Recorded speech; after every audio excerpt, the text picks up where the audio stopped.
Digest വായിക്കുമ്പോ തിരിച്ചു പിടിച്ച് വായിക്കട. പെട്ടെന്നൊരു ആവേശത്തില്. ഓക്കെ. ചാമ്പൽ മലയണ്ണാൻ. കേരളത്തിലെ ഒരു വന്യജീവി സങ്കേതത്തിൽ ചെന്നാൽ നിങ്ങൾക്ക് ചാമ്പൽ മലയണ്ണാൻ സംരക്ഷിക്കപ്പെടുന്നത് കാണാം. ഏത് വന്യജീവി സങ്കേതം? ഇടുക്കി ജില്ലയിലെ ചിന്നാർ വന്യജീവി സങ്കേതം ശരിയായ ഉത്തരമാണ്.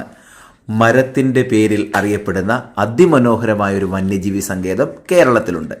ചെന്തരുണി വന്യജീവി സങ്കേതം ശരിയായ ഉത്തരമാണ്. ചെന്തരുണിയാണ് അല്ലേ മരം. ഓക്കെ.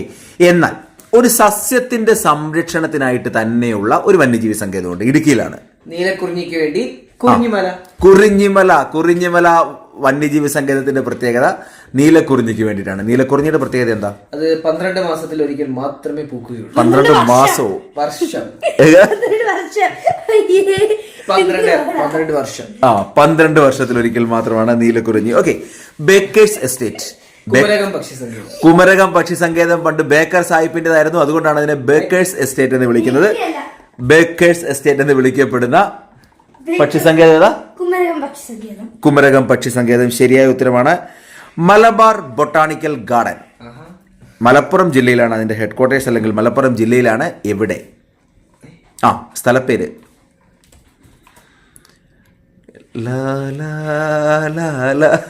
ഒളവണ്ണ.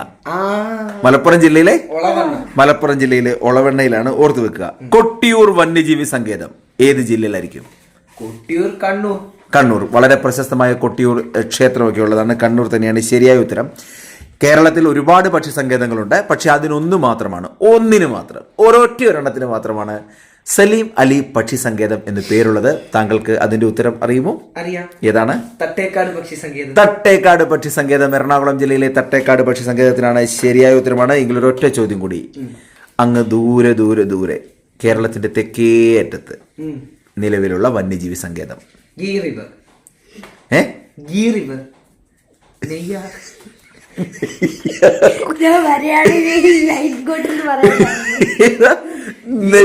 നെയ്യാർ വന്യജീവി സങ്കേതം ശരിയായ ഉത്തരം.